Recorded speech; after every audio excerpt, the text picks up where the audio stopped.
za msaada wa kisheria kwa jamii ni mkubwa sana, na wananchi bado hawana uelewa wa masuala ya sheria. Ni wajibu wetu sisi mawakili wa serikali kuhakikisha tunaongeza uelewa wa wananchi kuhusu masuala ya haki na wajibu wao kwa lengo la kuendelea kujenga taifa lenye amani na maendeleo. Tunatarajia kuwaongezea ujuzi na kubadilishana uzoefu katika masuala yafuatayo: 1.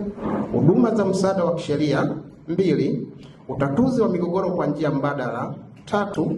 Ushughulikiwaji wa mashauri ya ukatili wa kijinsia; na 4. Miiko ya utekelezaji wa majukumu yao.